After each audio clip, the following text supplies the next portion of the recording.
오늘 우리가 읽은 말씀은 남유다까지 이제 다 멸망하고 그 포로로 끌려간 그 남은 그 후손들에게 하신 하나님의 말씀입니다. 자, 오늘로써 역대기의 그 대장장의 그 묵상이 오늘 끝나면서 유다의 멸망이라는 가슴 아픈 그 내용을 우리가 접하게 됩니다. 남유다의 새로운 신앙의 부흥을 꿈꿨던 그 요시야 왕이 죽은 후에 남유다의 그 신앙과 그 국력이 급격하게 하향 곡선을 긋습니다. 그때로부터 남유다의 17대부터 20대까지 왕 4명의 이제 왕이 거쳐서 약 23년이 지난 후에 남유다는 완전히 멸망하고 맙니다. 요시야 왕에게는 4아들이 있었는데 이 4아들이 왕이 다 되는 게 아니라 장남은 왕위에 오르지 못하고 세 아들과 손자 해서 4명의 그 왕위에 올랐습니다. 1절부터 4절 말씀은 남유다의 17대 왕이자 요시야의 막내 아들이었던 요아스에 대한 이야기를 기록하고 있습니다. 그는 23살에 왕위에 올라서 불과 3개월 동안 왕위에 있었습니다. 유다 20명의 왕 중에서 가장 짧은 기간 그 보위에 있었습니다. 하지만 애굽의 왕 느고에 의해서 폐위당하고 애굽으로 끌려가서 거기서 죽임을 당합니다. 그리고 여호와스를 끌고 와서 죽인 애굽 왕 느고는 요시야의 둘째 아들 엘리야킴을 왕위에 올리죠. 그것만이 아니라 그의 이름을 여호와김으로 강제 개명합니다. 여러분 생각해보세요. 어떻게 한 나라의 왕의 이름을 다른 나라에 의해서 바꿔진다. 정말 어떻게 보면 상당히 치욕이죠. 이와 비슷한 과거 아픔을 겪었던 우리 할머니, 할아버지 세대 분들은 이게 어떠한 아픔인지를 아실 겁니다. 한 사람의 이름을 짓는다는 것은 그 사람을 관할하고 다스리고 있음을 의미합니다. 여러분, 이 가정에서 부모가 자녀의 이름을 짓습니다. 그래서 부모는 하나님의 대리인으로서 우리 자녀들을 양육하고 다스리죠. 애굽의 왕이 유다 왕의 이름을 바꾸어 버렸다. 여러분, 그것은요 지금 애굽이 그 유다보다 위에 있다는 것을 자기네들이 과시하고 있는 겁니다. 그렇게 수치를 당하고 왕위에 올랐다면 당연히 자신의 무능력함과 그리고 억울함을 누구한테 이거 호소를 해야 됩니까? 당연히 하나님께 호소를 해야 됩니다. 그런데 그가 어떻게 했는지 한번 볼까요? 36장 5절은 이렇게 말합니다. 여호와김이 위에 나아갈 때 나이 25세라. 여러분 25살이면요 사리 분별 다 할 줄 아는 나이입니다. 그런데도 그가 예루살렘에서 11년을 치려며 그 하나님 여호와 보시기에 악을 행하였더라. 그가 11년 동안 다스리면서 하나님을 기억하지 않고 하나님께서 분노하실 일들만은 그가 했던 것입니다. 힘들고 고통스러울 때 하나님을 의지하지 않았고요, 편안할 때 하나님을 기억하지 않았습니다. 하나님을 외면했던 여호와김은 그 역시 하나님께 외면당하고 말았습니다. 그런 애굽을 누르고 새로운 실력자가 된 바벨론의 그 느부갓네살에 의해서 포로로 또 잡혀갑니다. 그리고 19대 왕인 여호와김이 등극하죠. 그는 여호와김의 아들이죠. 그러니까 누굽니까? 요시야의 그 손자죠. 그는 9절에 이렇게 증가합니다. 여호와김이 위에 나갈 때에 나이 8세라. 예루살렘에서 석 달 열흘을 치리하며 여호와 보시기에 악을 행하였더라. 자, 여러분 이해가 되십니까? 8살짜리가 왕이 됐는데 8살짜리가 알면 뭘 얼마나 알겠습니까? 그런데 그가 악한 길을 갔다고 그렇게 되어 있습니다. 여러분 그것은 그 내가 어떤 삶을 사느냐가 중요한 것이 아니라 우리의 삶은 우리의 삶의 길이와는 전혀 상관이 없다는 것입니다. 우리가 아무리 오래 살았다고 해서 좋은 일을 많이 하는 것도 아니고 짧게 살았다고 해서 좋은 일을 많이 못했다는 것도 아닙니다. 내가 지금은 하나님께 약간 민망한 삶을 살고 있지만 만약에 상황이 좋아지면 앞으로 보란 듯이 하나님을 열심히 섬기리라 하고 결심하는 분들이 의외로 많습니다. 여러분 그런데요, 그런 날은 오지를 않습니다. 하나님께서 우리에게 원하시는 것은 지금 우리 각자의 지금 현재 삶의 자리에서 신실하게 사는 것을 하나님은 원하십니다. 마침내 유다의 마지막 왕 시드기야가 왕위에 올랐습니다. 그는 요시야의 셋째 아들입니다. 아마 그도 자라면서 그 아버지가 그토록 신앙적으로 정말 나라를 다스리고 신앙적으로 살려고 애쓰는 것을 분명히 보았을 것입니다. 그러나 그에 대해서 12절은 이렇게 증거하고 있습니다. 그 하나님 여호와 보시기에 악을 행하고 선지자 예레미야가 여호와의 말씀으로 일러도 그의 앞에서 겸비치 아니하였으면, 하나님께서는 그가 하나님을 의지하게 하려고 누구를 붙여주냐면요, 에레미야 선지자를 그에게 붙여줬습니다. 여러분, 에레미야 선지자는요, 모든 선지자들 중에서도 대표할 만한 정도의 인물입니다. 그럼에도 불구하고 시드기야는 듣지 않고 몰락의 길을 걸어갔습니다. 하나님을 예면했던 것은 시드기야뿐만이 아니었죠. 왕들만 하나님께 보시기에 악한 일을 행한 게 아니라 그 제사장들도 마찬가지였고 백성들도 마찬가지로 성전을 더럽히며 살았습니다. 여러분, 성전을 더럽게 하였다는 것은 그만큼 하나님을 존중하지 않았다는 의미입니다. 남유다가 망할 쯤에 거기에는 에레미야 선지자만 있었던 게 아니에요. 여러분, 말씀드리면 모두가 잘 아실 만한 선지자들이 또 있었습니다. 에스겔 선지자, 다니엘도 있었고요. 그리고 하박국과 스바냐 선지자까지 다 있었던 시대입니다. 전 이스라엘 역사 가운데 동시대에 가장 많은 선지자가 활동했던 시기입니다. 선지자가 많았다는 것은 뭘 의미합니까? 그만큼 이스라엘 백성들이 배교를 더 그렇게 일삼았다는 것을 의미합니다. 마치 자식들이 공부를 못하면은 그 자식들에게 과외 선생을 많이 붙여줘야 했던 것과 같습니다. 하나님께서는 이스라엘 백성들을 돌이키기 위해서 많은 과외 선생님들, 그 선지자들을 붙여줬지만 그들은 깨닫지를 못했습니다. 그 결과로 나라가 망했을 뿐만 아니라 수없이 많은 사람들이 포로로 끌려가야만 했습니다. 결국 그들은 하나님을 잃는 것이 모든 것을 잃어버린다는 것을 포로로 끌려가서 고통을 당하면서야 그때야 깨달았습니다. 그러나 역대하 36장은 21절에서 원래는 끝나야 될 것 같은데 거기서 끝나지 않고 22절, 23절로 끝이 납니다. 좀 길지만 제가 봉독하겠습니다. 바사왕, 바사는 지금 페르시아를 말합니다.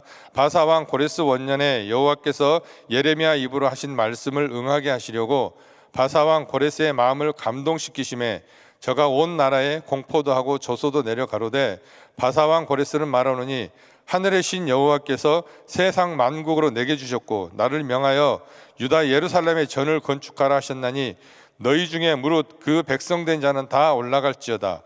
너희 하나님 여호와께서 함께 하시기를 원하노라 하였더라. 아멘. 이스라엘 백성들이 그토록 범죄했기 때문에 그들을 고치시기 위해서 하나님께서는 바벨론의 손에 그들을 넘겨줄 수밖에 없었습니다. 하지만 하나님께서는 당신이 하신 약속, 그 약속하신 때가 있었죠. 70년이 지난 후에 왕조가 그 페르시아 제국으로 바뀌었음에도 불구하고 이스라엘 백성들이 돌아오게 했습니다. 22절, 23절은 역대기에 없어도 되는 부분입니다. 이 부분은 왕들에 대한 이야기가 아니에요. 이것은 유다가 망한 뒤에 한 50년 정도 지난 후의 이야기입니다. 게다가 이 말씀은 역대하 다음이 바로 에스라서인데 에스라 1장 바로 앞부분에 1장 1절부터 3절 말씀이 그대로 다시 나옵니다. 반복돼서 나와요. 그럼에도 불구하고 이 말씀은 여기에 있는 게 맞아요. 왜? 이스라엘 백성들이 바벨론 포로에서 지금 돌아온 후에 이게 역대기가 쓰이는, 역대기는 유다의 왕들과 그리고 백성들을 그 하나님을 예면하고 우상 숭배를 함으로써 나라를 잃고 말았습니다. 하지만 하나님은 이를 다시 회복시켜 주시는 분이라는 것을 강조하기 위해서 여기에 있는 것이 맞는 것이죠. 오늘 마무리되는 역대기는 중요한 두 가지 기록 목적이 있습니다. 하나는요, 바벨론 포로에서 돌아온 이스라엘 백성들을 격려하기 위해서입니다.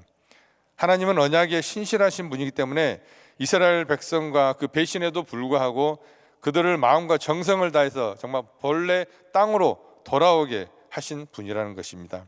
또 하나의 기록 이유는 우상 숭배를 경고하기 위해서입니다. 이스라엘 백성들은 자기들이 선민이라는 그 선민이 된 것만으로도 충분하다고 생각했어요. 그러나 하나님은 아무리 선민일지라도 하나님을 신실하게 섬기지 않으면은 분명히 징계를 하시는 분이라는 것을 일깨워 주셨습니다. 하나님은 언제나 우리에게 하나님의 말씀으로 우리에게 말씀을 주십니다. 그 말씀에 순종하는 것보다 더 하나님을 기쁘시게 하는 게 없습니다. 또 하나는 하나님은 우리를 위로하십니다. 그러나 우리가 하나님의 위로를 경험하면 할수록 하나님은 계산이 분명하시다는 분, 그것을 우리가 분명히 깨달아야 될 것입니다. 오늘 여러분들 함께 나누고자 하는 한 구절 말씀은 역대하 36장 22절 말씀입니다. 우리 함께 봉독하겠습니다. 시작. 바사왕 고레스 원년에 여호와께서 예레미야의 입으로 하신 말씀을 응하게 하시려고 바사왕 고레스의 마음을 감동시키심에 저가 온 나라에 공포도 하고 조소도 내려 가로되. 우리는 믿음의 사람 요시야 왕이 순간의 잘못된 판단으로 애굽과 전쟁을 치는 것을 지난 토요일이었죠. 토요일 말씀에서 보았습니다. 요시야는 이 전쟁에서 패하고 부상을 당하고 죽습니다. 이 전투가 하나님께서 원치 않는 전투라는 사인이 이미 있었어요. 우리 바로 앞장 토요일 거니까 한번 잠깐 보겠습니다. 역대하 35장 21절 앞부분과 22절입니다.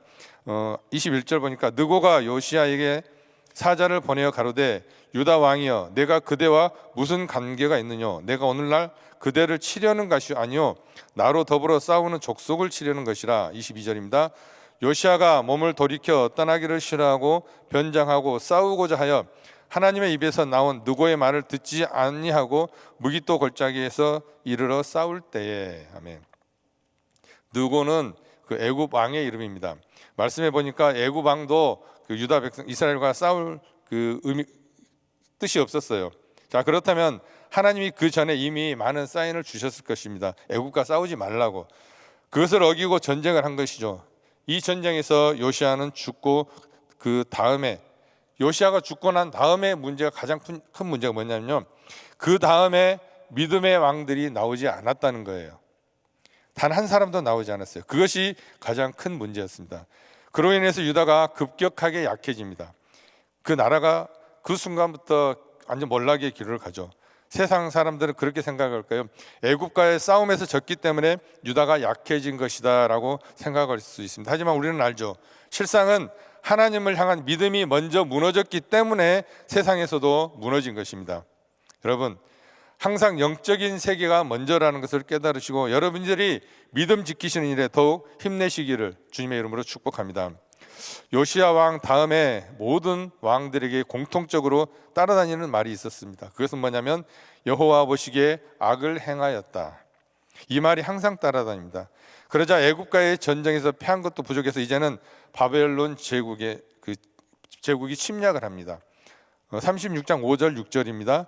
여호와김이 위에 나아갈 때에 나이 25세라 예루살렘에서 11년을 치리하며 그 하나님 여호와 보시기에 악을 행하였더라. 바벨론 왕 느부갓네살이 올라와서 치고 저를 쇠사슬로 결박하여 바벨론으로 잡아가고. 아멘.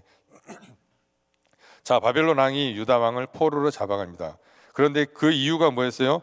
여호와 보시기에 악을 행하였다는 거예요. 정치를 못해서가 아닙니다. 그들의 믿음이 무너졌기 때문입니다. 여러분, 우리 크리스찬들이 세상에 진다면 그 진 이유는 약해서가 아닙니다. 우리의 믿음이 없기 때문에 지는 것입니다. 우리는 말씀과 기도로 싸우는 사람들입니다. 믿습니까? 믿음으로 싸워서 승리하시기를 주님의 이름으로 축원합니다. 그런데 아직도 이스라엘 백성들은 이렇게까지 무너진 이유를 깨닫지 못하고 있었어요. 그 후에 바벨론 제국에 남아서 이제 남유다의 허수아비 왕들을 세우는데 가장 심각한 왕이 누구냐면 마지막 왕 시드기야예요. 그에 대해서 뭐라고 말하는지 볼까요? 12절입니다. 제가 읽습니다. 그 하나님 여호와 보시기에 악을 행하고 선지자 예레미야가 여호와의 말씀으로 일러도 그의 앞에서 겸비치 아니하였으며. 여러분, 우리가 아는 그 예레미야 선지자 맞습니다. 그 예레미야 선지자, 그 훌륭한 선지자가 분명하게 하나님의 말씀을 예언하고 전하는데도 듣지를 않습니다. 눈을 감아버리고 귀를 닫아버립니다. 그리고 쭉 읽어가면 알지만 오히려 성전을 더럽히고 그런 선지자들을 핍박합니다. 그리고 결정적으로 그의 영향을 받은 이스라엘 백성들 전체가 어떻게 바뀌었는지 한번 볼까요? 16절입니다. 우리 같이 읽겠습니다. 시작. 그 백성이 하나님의 사자를 비웃고 말씀을 멸시하며 그 선지자를 욕하여 여호와의 진노로 그 백성에게 미쳐서 만회할 수 없게 하였으므로. 여러분, 만회할 수 없게 하였다. 이 말은 참 안타까운 말이죠. 이제는 더 이상 은혜를 기대할 수 없는 상태가 된 것입니다. 너무나 안타까운 상태가 된 거죠. 수많은 기회들을 다 놓쳐버리고 정말 선지자들 욕하고 공격하고 하나님과 정면으로 맞선 것입니다. 이로 인해서 남유다는 영원히 멸망하고 맙니다. 그리고 그 마지막 시드기야 왕은 두 눈이 뽑히고 죽임당하는 정말 비참한 최후를 맞이합니다. 사랑하는 우리 성도님들, 하나님께서 우리에게 주시는 은혜의 사인들, 회개하기를 원하시는 그 영적인 사인들 예민하게 캐치하시기를 부탁드립니다. 유다 왕들의 가장 큰 문제는 잘못된 것을 봐도 이것이 잘못된 건지를 모르는 것입니다. 그런 영적 어둠이 왜 생길까요? 바로 교만에서 나옵니다. 교만한 마음이 있으면요, 높은 자리에 내가 올라가 있으면 문제가 문제로 보이지를 않습니다. 문제를 깨닫지를 못합니다. 왜요? 그 마음의 중심에 누가 있습니까? 내가 있기 때문에 판단의 중심이 내가 되는 것입니다. 내가 봤을 때 옳으면 맞는 것이고, 내가 봤을 때 틀리면 그게 잘못된 것입니다. 이것이 교만함의 특징입니다. 그래서 잠언 16장 18절에 이런 말씀이 있습니다. 교만은 패망의 선봉이요 거만한 마음은 넘어짐의 앞잡이라. 아멘. 바라기는 우리 성도님들, 오늘 또 참으로 두렵고 떨리는 마음으로 겸손히 정말 하나님의 은혜를 구하시고 하나님 앞에서 바른 분별력으로 서시기를 주님의 이름으로 축원합니다. 이렇게 남유다까지 멸망함으로 하나님의 민족이었던 이스라엘 공동체, 이방 민족에 의해서 다 무너집니다. 그렇다면 거룩한 공동체를 꿈꾸셨던 하나님의 계획은 실패한 것입니다. 지금까지만 봤을 때 보면은 이대로 끝난다면 하나님의 계획은 실패한 것이겠죠. 그러나 여러분, 하나님은 결코 실패하지 않으십니다. 하나님은 소망을 꼭 남겨두십니다.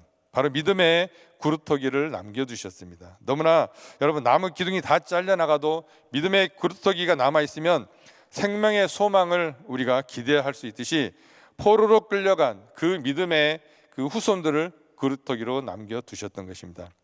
그들이 결국은 다시 돌아와서 성전을 세웁니다. 그들이 다시 와서 성벽을 다시 세웁니다. 수르바벨 성전이 그랬고요, 그리고 느헤미야를 통해서 세운 성벽이 바로 그것입니다. 이것은 정확히 예레미야 선지자를 통해서 예언하신 그 말씀, 그 내용 그대로입니다. 예레미야에게 하나님이 예언하셨습니다. 70년 동안 포로로 끌려갈 것이다. 그리고 다시 올 것이다. 그리고 70년 후에 너희들을 포로로 잡아갔던 바벨론은 바로 그 내가 멸망시킬 것이다 예언하셨어요. 그런데 그대로 다 이루어집니다. 그리고 70년이 지나자 바벨론 제국은 페르시아에 의해서 멸망합니다. 그리고 페르시아 왕이 이스라엘 백성들을 포로에서 풀어줍니다. 여러분, 역사의 주인은 하나님이십니다. 그렇다면 내 삶을 이끄는 분도 하나님이십니다. 믿으시죠? 아멘. 우리 22절 말씀 제가 다시 한번 읽겠습니다. 중간까지만 읽을게요. 바사왕 고레스 원년에 여호와께서 예레미야 입으로 하신 말씀을 응하게 하시려고 바사왕 고레스의 마음을 감동시키심에, 여러분, 바사는 페르시아라 그랬죠. 페르시아 왕 고레스의 마음을 누가? 하나님께서 감동시키셨어요. 이방 나라의 그 왕의 마음을 하나님께서 움직이신 거예요. 그 다음 23절에 그에게 하나님께서 어떤 역사를 하셨는지 다시 한번 볼게요. 23절, 바사왕 고레스는 말하노니 하늘의 신 여호와께서 세상 만국으로 내게 주셨고 나를 명하여 유다 예루살렘의 전을 건축하라 하셨나니 너희 중에 무릇 그 백성된 자는 다 올라갈지어다. 너희 하나님 여호와께서 함께 하시기를 원하노라 하였더라. 아멘. 페르시아 왕 고레스가 하는 말이 지금 하나님이 자기에게 명령하셨대요. 성전을 건축하라고. 이방 왕에게 이스라엘 성전을 건축하라고 자기에게 명령하셨대요. 그러니까 내가 너희를 포로에서 풀어줄 테니까 빨리 올라가서 하나님께서 말하는 그 성전을 지으라고. 지금 이걸 이방 왕이 이스라엘 백성들에게 말하고 있는 거예요. 여러분, 이 말을 지금 누가 하고 있어요? 이방 왕의 입에서 나온 말이에요. 이게 이방 왕의 입에서 이 말이 나오는 것이 여러분 믿겨지십니까? 지금 하나님이 역사하고 계시는 거예요. 하나님이 당신의 역사를 이루기 위해서 누구든지 쓰시는 겁니다. 반드시 하나님은 성취하십니다. 그 하나님이 바로 여러분들의 하나님이세요. 이 일을 행하시는 여호와, 이 일을 성취하신 여호와, 그 바로 그 하나님이 여러분의 하나님이심을 믿으시기를 부탁을 드립니다. 자, 그러니까 성도님들, 지금까지 보았던 역대기 말씀은 절망으로 끝날 수 있었습니다. 하지만 하나님은 절망으로 끝나지 않고 소망을 우리에게 남겨주셨던 것입니다. 오늘 이렇게 되는 걸 보면서 깨달은 것이 있습니다. 우리가 교만할 이유도 없고요, 낙심할 이유도 없습니다. 왜요? 하나님이 내 삶의 주인이시기 때문에 그렇습니다. 하나님이 내 삶의 주인이시기 때문에 우리는 절대 교만해서는 안 되는 것입니다. 그리고 하나님이 내 삶의 주인이기 때문에 우리는 낙심할 필요도 없습니다. 왜요? 하나님이 다 지켜주시고 다 알고 계시기 때문에 그렇습니다. 이방 나라 왕을 통해서라도 이렇게 하나님의 백성을 다시 회복해 하시는 하나님의 열심을 보면서 우리는 이런 마음이 듭니다. 그렇다면 하나님이 나를 위해서 뭔들 못하겠는가, 이런 마음이 드는 거죠. 그저 우리는 다 하나님께 맡기며 겸손히 순종하며 정말 하나님을 기대하는 것입니다.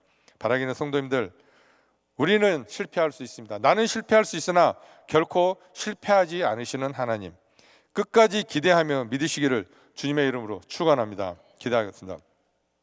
하나님 아버지, 우리 사람은 실패할 수 있습니다. 우리 사람은 무너질 수 있습니다. 그러나 주님, 우리 하나님은 실패하지 않으십니다. 하나님은 무너지지 않으십니다. 그 하나님이 나의 피난처고 나의 피할 바위이심을 믿습니다. 오늘도 그 하나님 붙잡고자 이전에 나온 우리 모든 성도님들, 그 마음을 불쌍히 여겨 주시옵소서. 하나님만을 붙잡고 하나님만이 소망임을 믿기에 이 자리에 나와 기도합니다. 실패하지 않으시는 하나님, 우리를 승리 가운데 이끌어 주시옵소서. 하나님께서 내 삶의 주인이심을 믿기에 우리는 교만하지 않을 것이고 낙심하지 않을 것입니다. 평생을 우리를 인도하여 주시옵소서. 감사하며 예수님의 이름으로 기도드리옵나이다. 아멘. 네, 오늘 들으신 말씀 생각하시면서 우리 다 같이 일어나셔서 하나님 찬양하도록 하겠습니다.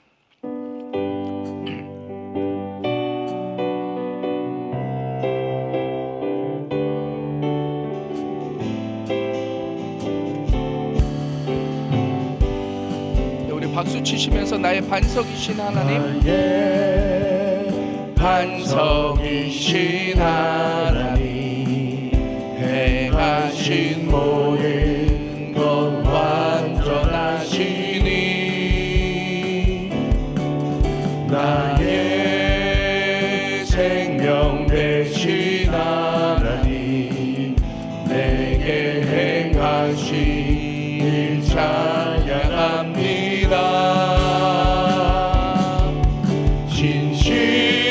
신실하신 하나님, 실수가 없으신 좋으신 나의 주, 신실하신 하나님, 실수가 없으신 좋으신 나의 주.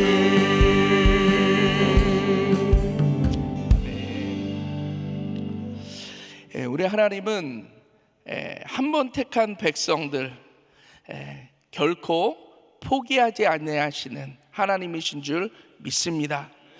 오래 참으시고 또 기다리시고 또 회복되시기를 원하시는 하나님, 또 결국에는 하나님께서 친히 돌이키시고 또 우리에게 회복을 주시는 그러한 하나님이신 줄 믿습니다.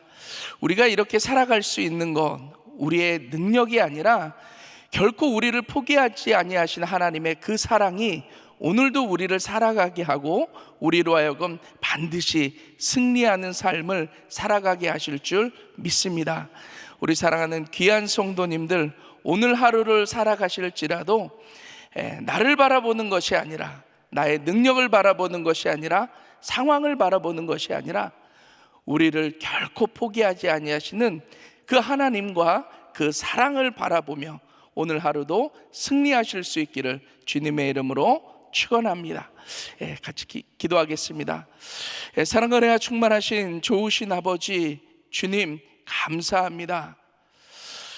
우리가 무엇이간데 하나님께서는 우리를 택하여 주시고 우리를 향하신 하나님의 거룩한 비전과 계획을 가지시고 또 우리로 하여금 하나님의 뜻을 이루며 살아갈 수 있도록 은혜를 베풀어 주시는지, 오직 그 하나님의 사랑만을 고백하며 살아가게 하시고 그 사랑 안에 살아가게 하시고 어떠한 환경 가운데서도 그 우리를 결코 포기하지 아니하시는 그 하나님의 사랑 붙들고 일어나 늘 승리하며 살아갈 수 있도록 우리 사랑하는 귀한 성도님들 마음껏 축복하여 주시옵소서.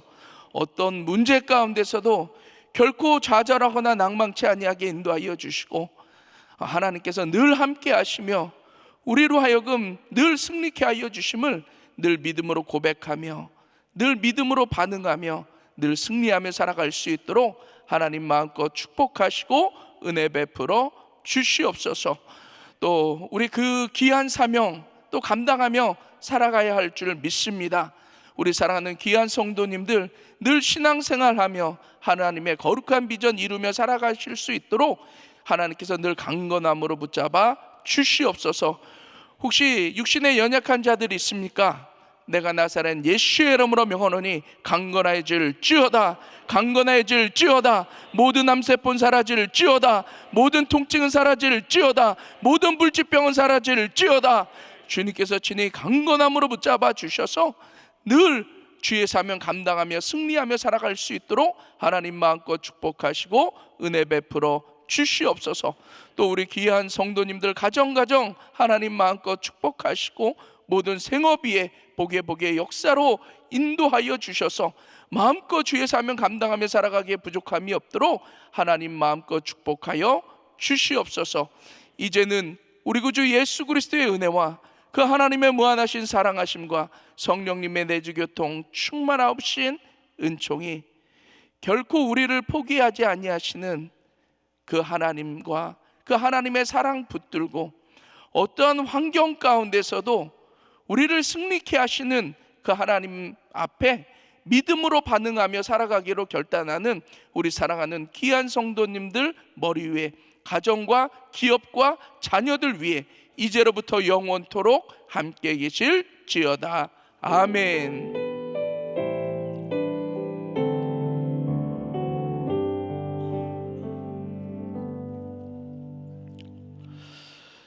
네, 이 시간 또 우리 다들 기도할 자리들 잡으시고 함께 기도할 수 있으시길 바랍니다.